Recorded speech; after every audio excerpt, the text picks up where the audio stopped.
Greetings and welcome to episode 3 of the Longbox. I'm Mandy. And I'm Andy.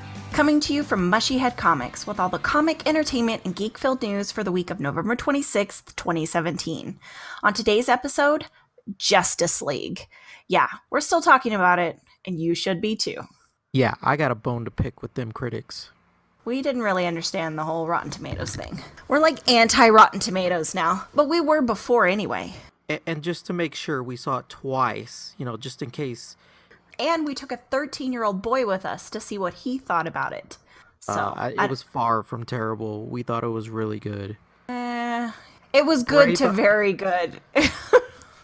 Like, let's comic rate this. It was good to very good. It wasn't near mint, but it was You was just good. completely skipped very fine. Yeah. I don't think I want to give it very fine. Yeah, but you went from, okay, look, there's good, very good, fine, very fine. Okay, let me start over. I'd give it a very good, fine rating if I had to. Really? Yes. I'd give it a really good rating. I mean, it was a different movie. Wasn't as dark, which was fine, but it still had the DC film feel with a little bit of humor.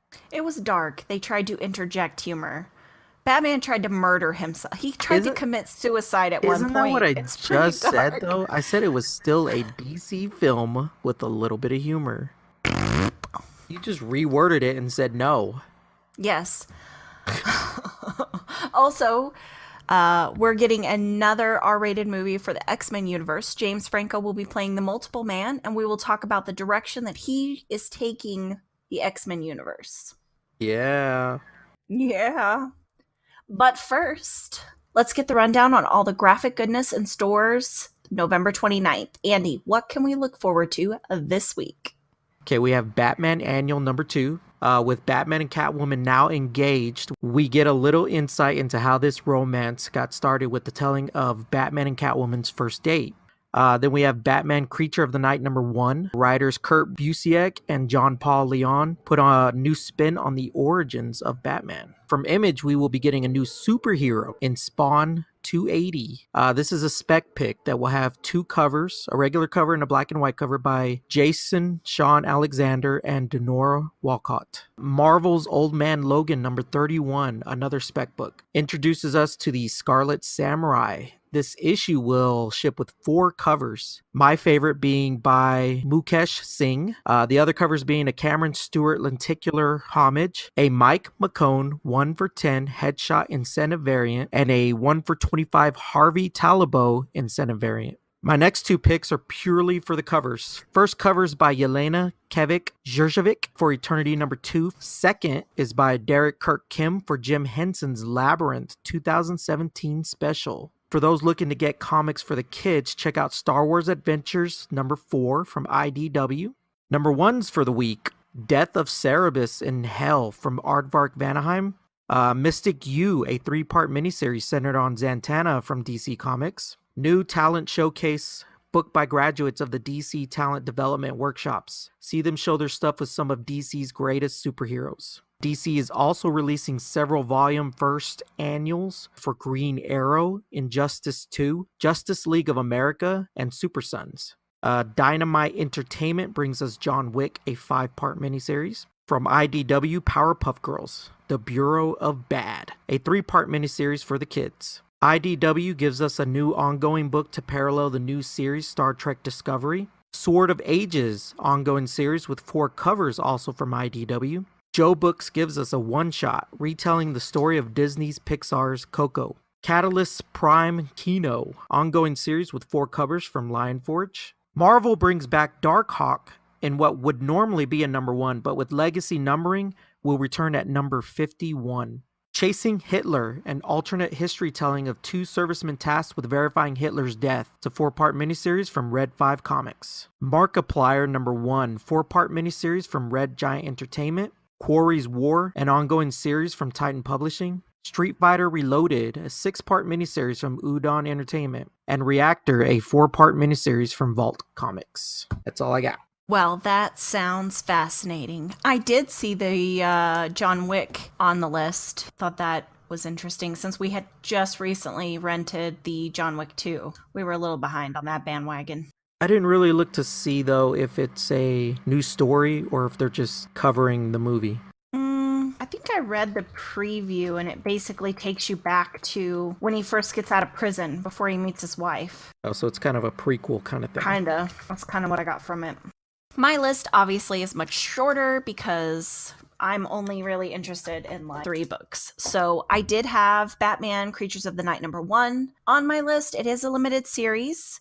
It's a new spin on the story, like you said, but they're basically going back. Bruce has a new name. His name is going to be Bruce Wainwright. He lives in a universe where no superheroes exist. So there's no Superman, there's no Wonder Woman, there's nobody. It's just Bruce. The whole Bruce Wainwright and no heroes, I think they did that mostly so that everybody knew that this is a different universe. This is not the Batman world you know. They want to make that clear. Basically, they were saying that his anger and resentment towards what happened to his parents and his basic upbringing is causing this night creature to manifest. So I'm not really sure where they're going with that, but I'm kind of excited to see how this plays out and how that is going to give us a new Batman, so to speak. The price point for the cover is going to be a bit more. Next, I did have the Mystic U #1 on my list. It also is a limited series. Basically, the synopsis I got is Hogwarts meets the DCU. Well, yeah, because Zatanna is basically the magic, part of the magic world of the DC universe. Kind of like Doctor Strange. Him and the other superheroes kind of exist in 2 different worlds. This one is from novelist Elisa Whitney, writer of Destiny, and Mike Norton, artist for Revival and Runaways. Oh, Revival. Wait. So that should be interesting. Yeah, because I think, like on Revival, I think it's Tim Seeley is the writer. I wonder which Runaways that is. I would assume the Runaways, like the TV show. Oh, no. I meant because they're doing a new series right now, and they had a series previously. Not sure. It's going to involve college-age versions of Zatanna, the Enchantress, Sargon the Sorcerer, Sebastian Faust, and more. I did read a interesting blog post from DC Comics on the exclusive for enrollment in the Mystic U. Wait, what was that exactly? There was a blog post on DCComics.com regarding enrollment in Mystic U. So it's basically the backstory of how Zatanna got recruited to be at Mystic U and how they plan to unfold basically the first issue. So we have some covers that we would like to honorably mention. We have the Labyrinth 2017 special. The main cover is freaking amazing. It's the Goblin King. He looks very manga though. Yeah, I noticed in the background. Yeah, he looks from anime. He's manga. But overall though, the whole thing just pops right out at you. The detail. There's the owl, the orb. Yeah, honestly though, his face was second though to what they have right in front of you. I put Dark Arc #3 on my covers. I was reading the series. It's a little hard to read for me, but the cover is pretty cool. It's got a swamp creature swimming up towards the surface. It was interesting. I dug it. It's a giant booger. Could be a booger. Could be the swamp thing. You don't know. If you're into a alternate theological type, then this is probably something you would be into. Oh, there was something I found interesting about that Eternity #2, which the cover, it's fairly simple. I mean, it's really just a profile of a being, but it was very well done. And the thing about the artist is that Yelena Kevik-Jurjevic is her husband's also an artist. I mean, they're both pretty well known. I wonder if that's how they met. Okay. Do you have anything else to add to the comics? No. I'm Pickle Rick! And because we're awesome, there will be links to check out all the books, including variants and exclusives, on our website. So let's take it back a week and talk about the Justice League and how we think the critics are all morons. Warning! Spoilers ahead. Warning! Spoilers ahead. Everything they picked at was irrelevant. I think it was stupid what they were pointing at. They pretty much just wanted you to hate the movie, and that's exactly what happened. People didn't go see it because the critics put it in everybody's head that this movie sucked. It did not suck. I would say the close-ups of Steppenwolf were pretty bad. Is that really a deal breaker? It could be a deal breaker for some people. I mean, honestly, I can't really say how much screen time he had, but I don't think it was bad enough that we didn't get what they were trying to convey. I thought the parademons were fine. I thought the scene where he first transitions down into the Amazon temple was fine. And that whole secondary fight scene was fine. But I felt like as the movie progressed, you started to see the lack of CGI. And like we discussed, they could have done like Game of Thrones and given him the motion capture and an actual mask. And then anything that deviated from what their vision was for that, they could have CGI'd that. I mean, hell, they CGI'd Superman's mustache off. You're telling me they couldn't have touched up some stuff on a mask? Yeah, and see, that was another complaint. But honestly, it's like they did what they did so that because he's not supposed to have a mustache, okay? That's it. Like, if it doesn't look great, oh well, get over it. That doesn't mean give it a 54%, 49% or whatever. It's a movie as a whole, honestly. And they're looking for reasons to make it not good. Well, again, not to beat this donkey dead, but they're really looking for a reason to compare it to Marvel. And we discussed after the first time we saw it and after the second time we saw it that they did try to interject the Marvel formula in. We felt like the piece where Aquaman is sitting on the lasso of truth, once we all kind of caught on what was happening, that was a funny scene. You know what I'm saying? And I thought it was fine. I liked the humor that was in the film. They gave us the Flash, and he was very green, like you said. I mean, Yes. he seemed very weak on his feet, but that's what they were trying to give us. They basically recruited this kid. He wasn't the Barry Allen we know and love from the Arrowverse. He was the Barry Allen that Dr. Wells finds. Yeah, he's untrained. And he Correct. is still learning how to use his powers. And obviously, he's still learning how to run in general because he is a klutz. Well, and he's trying to be a superhero. You know, like the scene where he and Batman are interacting and he says, you know, I don't like bugs and I don't like guns and I don't like this and I don't like that. And Batman's like, shut up, rescue one person, then talk to me. Just do one thing and we'll go from there. It's like a child. He was trying to get him to focus on the task at hand. And once he got to doing it, he understood what he needed to do. Right. And by the end of the movie, he was better. Yes. So, I mean, it was a progress, but we were seeing that growth on the screen. Correct. We were watching that character and develop. I enjoyed that. I thought Wonder Woman was fantastic, but I'm a little In biased. the words of Aquaman, she's gorgeous. She is gorgeous. There were, fine. this is kind of not really relevant, you know, maybe for some people, but there were 3 very prevalent scenes of butt cheek exposure. You missed all of them the first time, The so first don't time even. I missed it because I was looking at you and you're like, butt cheek. And I'm like, I missed it. But okay, and here, the second time, though, I think I only saw 2, but you didn't point them out, so. Yeah, I guess we're gonna have to go see it a third time. I know. We'll have to go back. She had some cleavage. She had some nice cleavage, which she doesn't have a whole lot to work with, which was a complaint we got when they casted her for Wonder Woman. But there was enough cleavage that you could tell she was a woman, and I was fine with it. So my issues with the Justice League were probably issues that weren't even pointed out by these critical critics. I really enjoyed the interpersonal fight scene in the Batcave when they're arguing about bringing Superman back. But I didn't enjoy the conversation that he had with Alfred after the fact, where he all of a sudden decided he wasn't a relevant part of the Justice League. Well, they just need Superman. They don't need me. I'm just like, no, they kind of do. Honestly, with everything he's done, and obviously he's been doing it for 20 years, how in the world can you have that much lack of confidence in yourself? Like, that just doesn't make any sense at all. And that's exactly why that's your complaint, because it doesn't really fit in to the story of Batman. I did enjoy the Batman as a ragdoll scene. Yes. We laughed every time. A Superman comes back. The quattro, I guess, not trio, but the foursome of Flash, Wonder Woman, Cyborg, and Aquaman try to lure Superman into remembering who he is. Batman shows up and he literally tosses him like a freaking doll. And it was funny. Well, you gotta It shouldn't remember. have been. You gotta remember, it was a fight with all of them. Like, the three of them are attacking. What is it? It's Batman, Wonder Woman, and Aquaman. They're both. No. Are they not?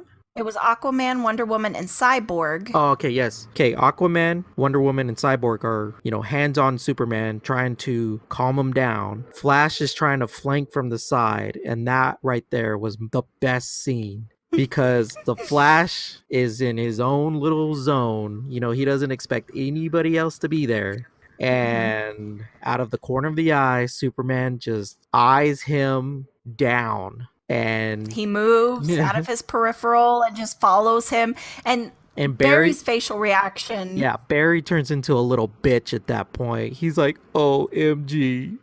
Well, because it's the first time that someone is moving at his pace. And he even says that. Like, I don't understand humans because we don't move at the same speed. And I felt like that was a very fitting quote. Because really, you see that struggle in the comics, in the Arrowverse, and now with the new Ezra Miller Barry. It's like they're moving at the speed of light, so to speak. People aren't really keeping up with them. Yeah, and the other guys don't necessarily work at the same speed. But I was going to say, I think this compares to what you would say about players in the NFL. There's a level beyond any of us. And when they see the game, when they're on the field, it moves slow to them. Like, they see it all. And that's kind of the way these superheroes are. They see the world completely different to us. It's slow to them. Like, you're not going to catch them by surprise. And yes, Flash is fast, but the others are not. But they see the world the same way as him. And I feel like that's why he works with this group. One scene that I was curious if it was in the original Snyder cut or if it was in the Whedon editions was the meeting between...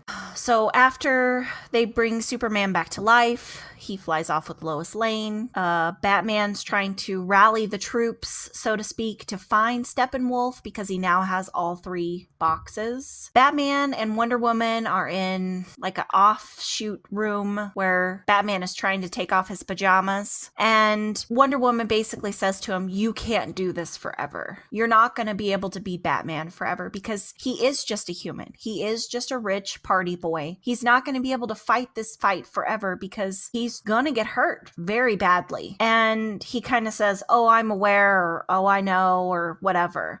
I'm wondering if that was a scene they inputted in after the fact because they knew that Batfleck was going to break up with us. A scene they put in. Yes. Something they've inserted in so that when he dies, he kind of already saw it coming. And then when they give us either Nightwing or they replace him with a different Batman, we're not going to be crying like little girls on the side of the bleachers. I was actually thinking that too, as you were saying it, is maybe this was their way of giving a subtle hint that he may not be there next time. Or they're going to transition him out some way, which, it's possible. I also didn't enjoy the troop hangar exit when they land in Russia and they're climbing off the troop ship. It was a little well lit for me. Like, it was like a weird, that was totally a Whedon scene. Like the troop march out of the ship. It was too, fans blowing, photo shoot, GQ magazine kind of thing for me. I was just like, what? That doesn't even look real. They were trying to inspire you,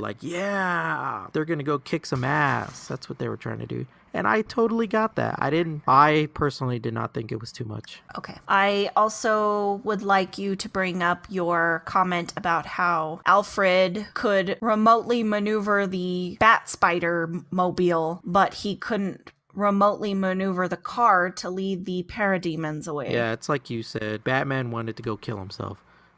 So he didn't even give Alfred the opportunity. Like, he didn't say, hey, Alfred, fly the trooper ship through there, open up a hole, and then, lure the parademons away from the spire. No, he's like, I'll do it myself so I can get myself killed because I'm not important. Wah, wah, wah.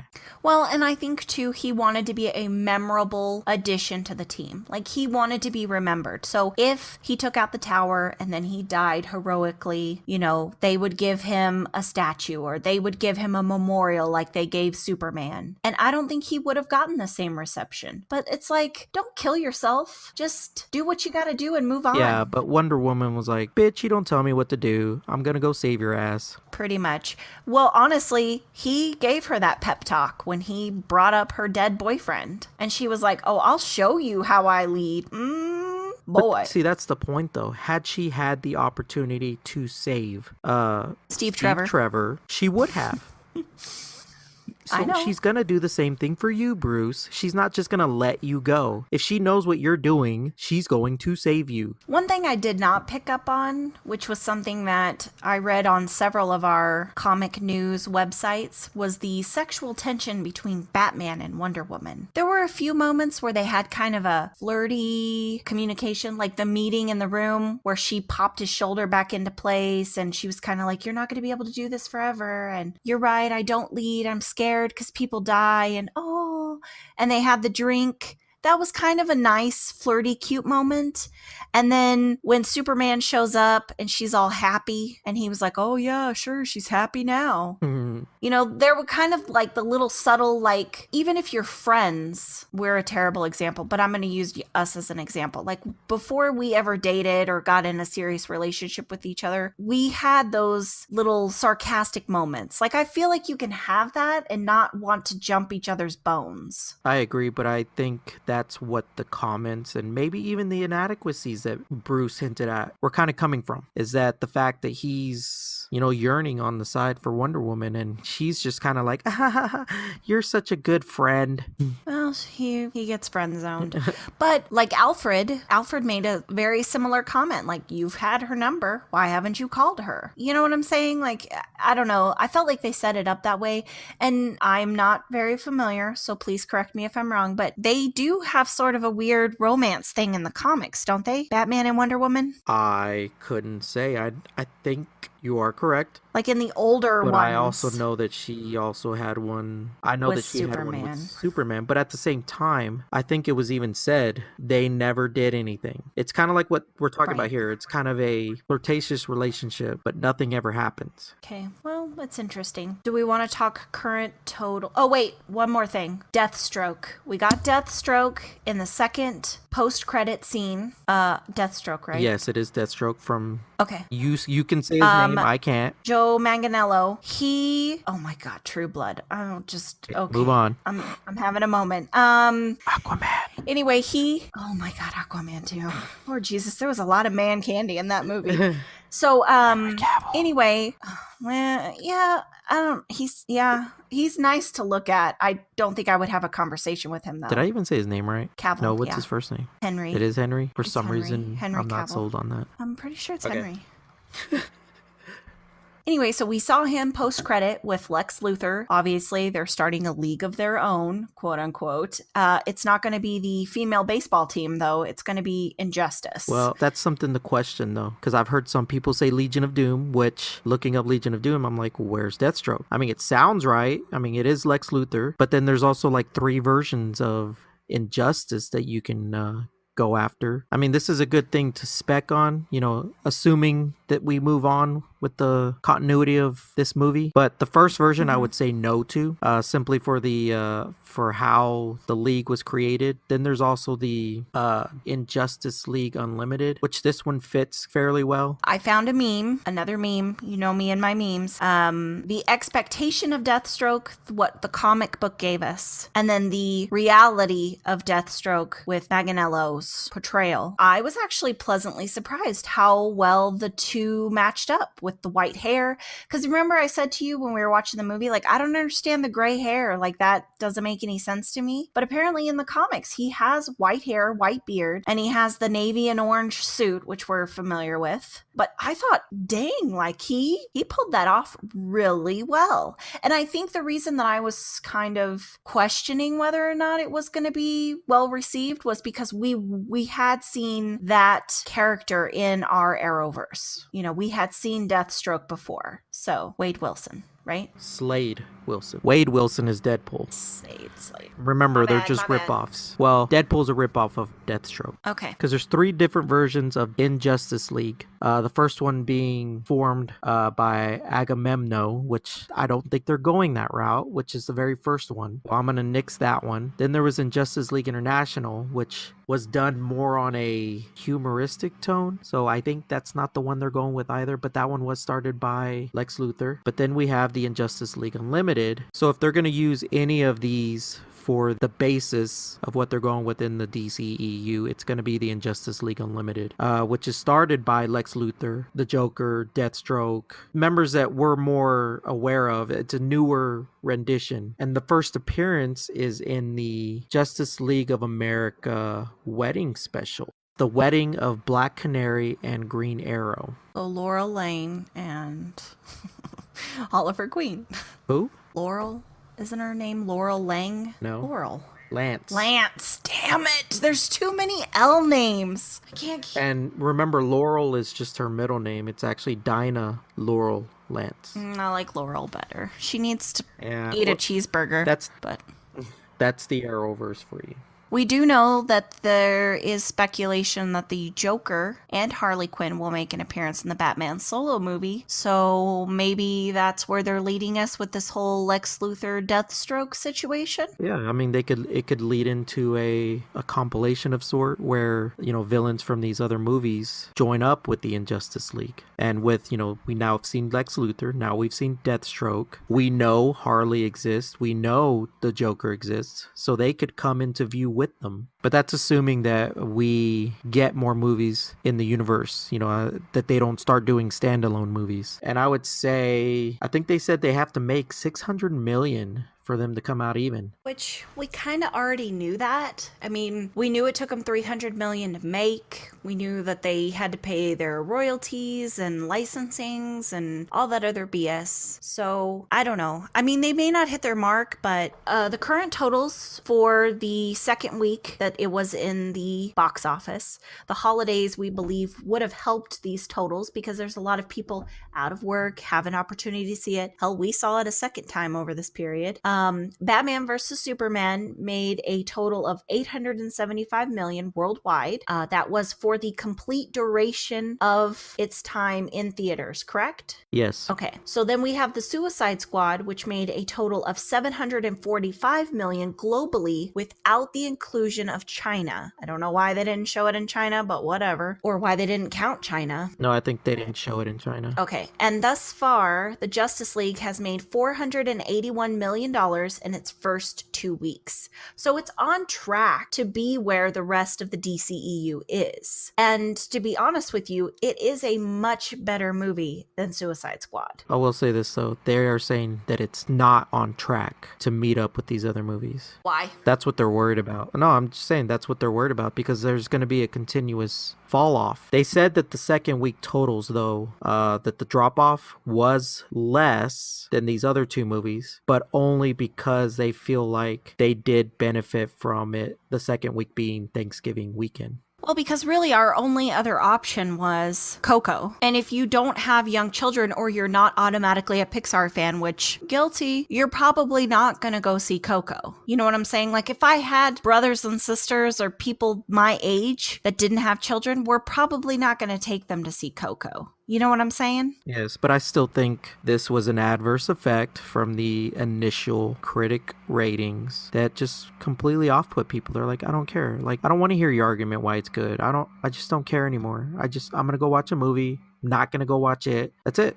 I mean, there's a lot of people like that. Well, the perfect example that I would give is our 13-year-old son, who, when we tried to talk him into going to Justice League, said, "Oh, I don't want to see it. I heard it's a bad movie." And we were like, no, just shut up. We're paying for your ticket. Go into the theater and just watch the movie. You don't have to go in with the idea that it's going to suck. Just go into it with, I'm about to see a movie. Let me see how this goes. I feel like a lot of people automatically are just like, oh, well, nobody liked it, so I don't want to see it. I know there's a movie that you and I loved. It got like 23% on Rotten Tomatoes, and we were like, whatever, we're gonna run it anyway. It's $2. And it turned out to be a really good movie. Like you said, people get deterred by this rating. Yeah, and I think if people would have paid attention to the user ratings, they might not have been swayed, but they right off the bat, they see the tomato meter or whatever it is, and they get thrown off. Did somebody buy the ratings? I don't understand. Like, who are these people that hated the movie? I don't know. And another thing I think that negatively affected the turnout was the fact that Rotten Tomatoes did delay the release of their ratings until after the pre-sales for tickets had closed. Even the fact that they were doing that brought attention to it. Yeah. Because they're like, why are they doing this? Why are they doing that? So it brought attention to it. So that when they did release it, which they did release it earlier than they were going to, because of the backlash, people paid attention and saw, oh, what was it, 52? No, it started out at 46. Doesn't matter. It was really low. It was really low. And that's what people saw. There was no user ratings yet because the movie was not open to the public yet. This was just basically the ratings from critics. They got to see it early. Did we ever see The Nerdist have a pre-movie release? I never saw their review. Well, now that you mention it, no, I never saw anything from them. Because they're usually right on top of it, and they're usually always invited because of Hardwick and his association with pretty much everything nerd related. But I don't remember Chobot having we saw the Justice League and here's what you can look forward to, like we did with Wonder Woman and pretty much all the Marvel movies. Well, I can tell you that Kevin Smith was a fan of it. Like, he very much enjoyed the movie. He even talked about his giddy moment. His giddy fan moment was when they were doing the flashback on Steppenwolf, and he had just killed a Green Lantern. Oh, yeah, and the ring flew off. And the ring was basically on its way to find a new user, a new hero. So, I mean, that right there just kind of left the door open like, ooh. So when the ring takes off, you know, it's like it's going to find a new person to take over this area because they're all protectors of certain regions. Mm-hmm. And before, you know, we all know Hal Jordan, but Hal Jordan himself got the ring from Abin Sur. So, I mean, at this point, it's like, hey, could this ring be going to him? You know, these are things we know, and it makes you giddy as a comic book fan. Right, because you're interested to see in what direction they're going, who they're giving the ring to, how they're going to start that series. There was speculation that there was supposed to be a post-credit scene with a Green Lantern, but I think they kind of did that to throw you off because of that opening scene with the war with Steppenwolf. Honestly, I think they did have a direction that they were trying to hint at during the movie, but they pretty much took all of those scenes out. I think they felt like the finality of the scripts for the other films and the directions of them were not where they needed to be doing that. So they just pretty much edited them all out. Makes sense. Like, for instance, they also took out Iris West. She was supposed to make an appearance in Justice League. But because the director that was on board to do Flashpoint is no longer there, and I'm sure they're going to be working in another direction, they probably took her out because they want to allow the director who is going to be doing it a choice of the people he's going to work with. And the girl that they currently had in that spot may not fit that. So it's little things like that. It makes sense. And we didn't need them, but they're nice. It's nice to see things like that, you know, that they sell us on the continuity. They sell us on what we have to look forward to.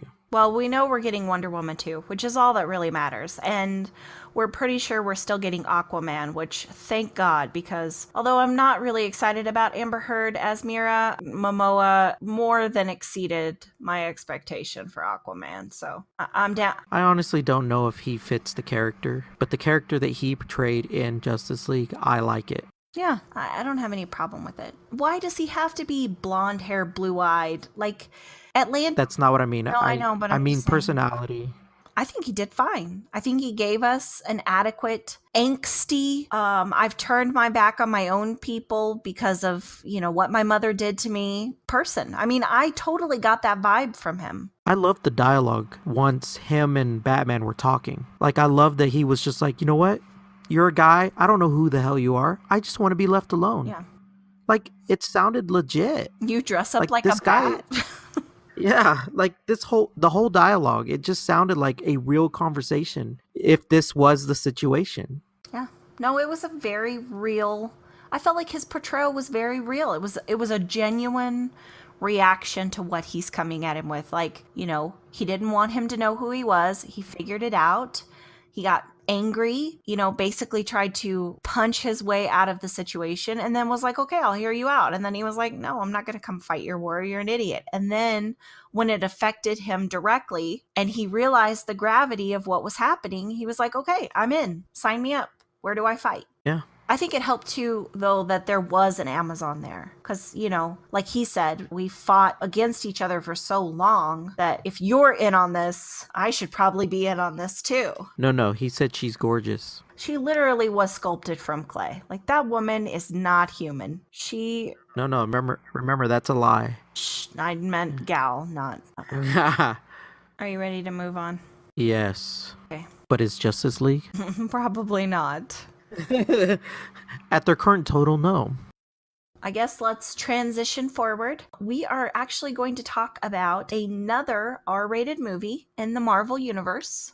X-Men is going to be giving us the Multiple Man. James Franco and Dave Franco are going to be producing the movie, and they want to continue on with the Deadpool, Old Man Logan kind of feel, giving us a true R-rated experience. Yeah, in their words, a hard R. Yes. They kind of want to go off the same feeling that we're getting from the upcoming movie of the New Mutants, that kind of horror. They also want to try to give us the variety and the weirdness of the comics, which I don't really know what that means or where they're going. I mean, as long as you give me a genuine character, I'm good, but... The whole thing I like about it, though, is Fox, they're finding their niche, and they're not necessarily trying to recreate Marvel's niche, because they know that they're not going to be DC in this case, and try to create a movie that's just like theirs. And they also know they can't, keep regurgitating more comic book stuff the same way, because you're going to get sick of it. You have to put it out a different way. And they found a way that people loved and is not being done by somebody else. So they found their own niche in that way.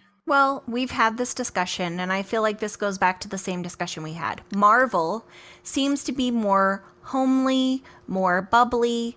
It has more of a sense of humor. It has more of this, not a lighter undertone, but that's what I'm going with because it sounds good. DC has always been dark. It's always been gritty. I don't think you can find a character in the DC universe that has not been touched by some sort of tragedy, okay? The X-Men, I feel like, is kind of Marvel's darkness. I mean, Deadpool was tortured to cure cancer. Wolverine was basically conned into becoming serious adamantium Wolverine. The X-Men is kind of the darker side of the Marvel universe. So I feel like they're just giving us a new genre of Marvel movies by giving us these R-rated cinematic features. Yes.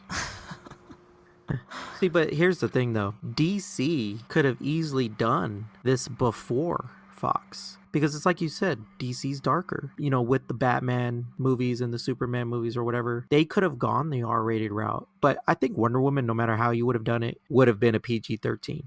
Yeah, she's one of the lighter notes in the DC universe because of her naivety and sheltered upbringing. Yes, she does have the darkness and the tragedy because she's lived through years of human history, but at the same time, she doesn't have the Batman.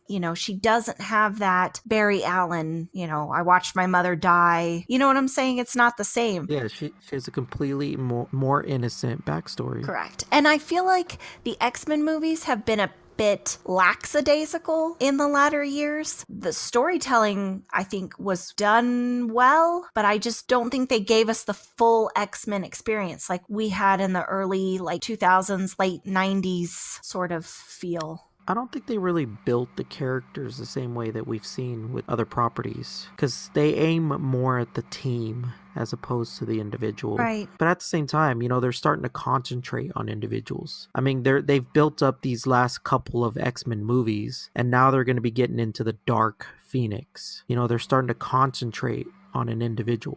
Yeah. Well, if we flash back to the Patrick Stewart, Sir Ian McKellen, Hugh Jackman, what's the Russian chick that's really hot? I don't think she's Russian, but Famke Janssen. Yes. Okay, if we go back to that generation of X-Men, so our first experience with the X-Men, I would have been 14 or 15. She's Dutch, whatever. She's hot. That's all that matters. They focused on the group, like you said. We got a group setting, but we still had individual character development. Like, I like Storm. Oh God, Halle Berry. Yes, please. We got Jean Grey. We got Cyclops. We got, Wolverine. We got Professor X. We had a whole strew of characters. We had Beast, Kelsey Grammer. Yeah, but they didn't build those characters individually. You just kind of knew them. You didn't really know their background. And it could be a nostalgic feeling that I have, but the newer movies, like with Jennifer Lawrence and, God, I'm terrible at names. James McAvoy. Michael Fassbender. Which Fassbender, yeah. Oh, Nicholas Hoult. Nicholas Hoult. Okay, go. We still had the same characters, but I don't feel like they gave us the same feeling that we had from the original set. Well, I think kind of the whole point, though, was also to go back and build these characters now. But I think they did it in reverse. I mean, they introduced us to characters. We pretty much were expected to know who they were. And then we went back in time, and now they're showing us how they got to where they were. Right. Which even then, they're not really giving us a lot of backstory, but we are getting some of it. And I feel like they focused too much on Mystique. Well, they wanted to use her star power. Well, they wanted to use her boobies. That's what they wanted to use. Originally, it was not written that way, but when they locked in Jennifer Lawrence, it pretty much changed the entire narrative. Which I am not opposed to that. But you basically gave me 2 Mystique movies. Yes. I'm like, I didn't need Mystique. I needed Jean Grey. Like, I wanted to see more of Sophia Turner. I wanted to see more of Cyclops. Like, I wanted to know why he was an arrogant jerk. You know what I'm saying? Like, he seemed like a naive little boy. Like, what happened? We got the Quicksilver, which I thought he was a great addition. I enjoyed his whole thing. We got Psylocke. We barely saw any of her, and I would have way better seen Olivia Munn than Jennifer Lawrence. I mean, I love me some J-Law, but I'm just saying. And here's the thing with Quicksilver. I feel like Quicksilver had very little screen time, but we got more character build from him from a few sentences than we did most of the other characters. Yes, that's what I'm saying. Because, like, his whole thing, like, you can break him down right now. He's a mutant. He's fast. He has learned that his father is this guy that's been part of the end of the world twice now. And he's just seeking out answers from, this person that is his father. And he wants to know his own story, I'm sure. But do you see what I'm saying? Like, yeah. I felt more in tune with him than with all the screen time you gave me with all these other characters, even though you did try to give us a backstory. Well, and again, we're sort of derailing from the topic of an R-rated X-Men movie, but they gave us Storm as one of the 4 horsemen of the apocalypse. So we got Storm. We understood, that she used to be bad or whatever. I never felt like they fully developed her either. Like, I didn't understand why she was so angry. But we at least got a subtle backstory. Well, without words, simply from her situation. I know, but what I'm saying to you is I have my mindset of the Patrick Stewart movies. I have the original X-Men in mind, okay? So I know where they end up. And then we got the R-rated Logan, which, by the way, was amazing because we actually saw Wolverine shred people. Like, you knew he shredded people, but you actually got to see him shred people. But anyway, so you have the old X-Men that we know and love, so we know where they end up. And these flashback movies were supposed to give us an idea of how they ended up there, with the, what are the robot people called? Sentinels. So we know the Sentinels show up, and we know they're trying to fight that off, and we know there are steps in between that they have to stop from coming. We know they sent Logan back in time to help them stop that from coming, but I still don't feel like we understand how they got there. Like, I didn't get anything from those movies. And I should have.